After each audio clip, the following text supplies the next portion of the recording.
ও মাইয়া রে তুই অপরাধী রে, আমার যত্নে গড়া ভালোবাসা দে ফিরাইয়া দে। এখানে ভালোবাসা না চেয়ে টাকাগুলো ফিরাইয়া দে, এমনটা বললে গল্পটা ভালো লাগবে। অর্থাৎ ও মাইয়া রে তুই অপরাধী রে, আমার যত্নে গড়া টাকাগুলা দে ফিরাইয়া দে, এরকম। যাই হোক, 10 বছরের প্রেম, 4 বছরের সংসার, পড়াশোনা থেকে শুরু করে যাবতীয় সব খরচ বহন করেছে ছেলেটা। কিন্তু চাকরি পেয়ে 360 ডিগ্রিতে পল্টি নিয়েছে মাদারীপুরের এক নারী। এখন সেই নারী ওই ছেলেকে আর চিনেই না, ল্যাউঠেলা। এবার আসি আসল কথায়। 10 বছরের প্রেম, 4 বছরের সংসারের স্বপ্ন, সবকিছুকে এক মুহূর্তে ভেঙে যেতে পারে? মাদারীপুরের ডাসার উপজেলার এমনই এক হৃদয় বিদারক ঘটনা এখন আলোচনার কেন্দ্রবিন্দু। প্রেমিকার বাড়িতে বিয়ের স্বীকৃতির দাবিতে অনশনে বসেছেন এক যুবক, বিশ্বজিৎ পাত্র। তার দাবি, দীর্ঘ 10 বছরের সম্পর্কের পর তারা কোর্ট ম্যারেজ করেছেন।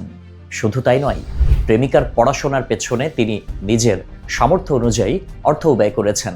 স্বপ্ন ছিল চাকরি পাওয়ার পর দুজনে মিলে নতুন জীবন শুরু করবেন, কিন্তু বাস্তবতা যেন একেবারে উল্টো পথে যেতে শুরু করে। সম্প্রতি প্রেমিকা অনুশীলা বাড়ই চাকরি পাওয়ার পর থেকেই যোগাযোগ বন্ধ করে দেয় বলে অভিযোগ করেন ওই যুবক। আর সেই ক্ষোভ, সেই ভাঙা স্বপ্ন নিয়ে তিনি আজ প্রেমিকার বাড়ির সামনে অনশনে বসেছেন বিয়ের স্বীকৃতির দাবিতে।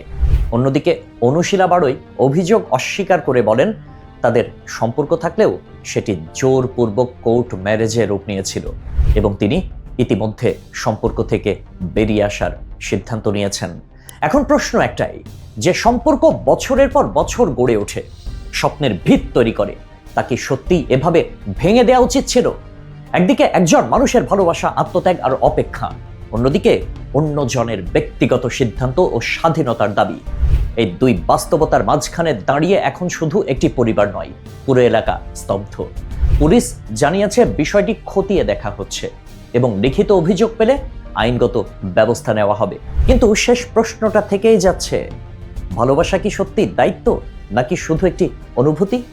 এই ঘটনাটি আমাদের সমাজে সম্পর্ক, স্বচ্ছতা এবং পারস্পরিক বোঝাপড়ার গুরুত্বকে আবারও সামনে নিয়ে আসে।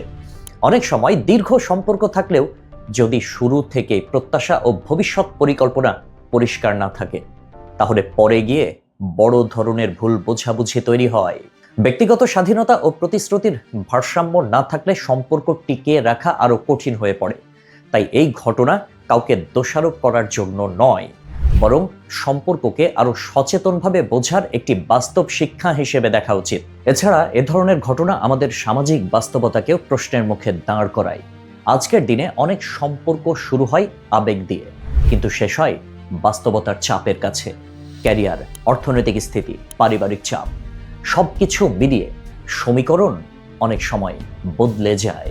তাই শুধুমাত্র আবেগ নয়, বরং ভবিষ্যৎ পরিকল্পনা ও দায়িত্ববোধও সম্পর্কের অংশ হওয়া উচিত।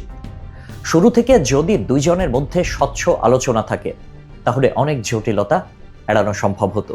একই সঙ্গে আইনি ও সামাজিক সচেতনতার অভাবও এখানে বড় ভূমিকা রাখে, যা ভবিষ্যতে আরো বড় সমস্যা তৈরি করতে পারে। এই ঘটনা তাই শুধু একটি ব্যক্তিগত গল্প নয়, বরং আমাদের সমাজের সম্পর্ক ব্যবস্থার একটি আয়না, যা আমাদের ভাবতে বাধ্য করে, আমরা কি সত্যি সম্পর্ককে যথেষ্ট গুরুত্ব দিয়ে দায়িত্ব নিয়ে এগোচ্ছি? আল্লাহ হাফেজ।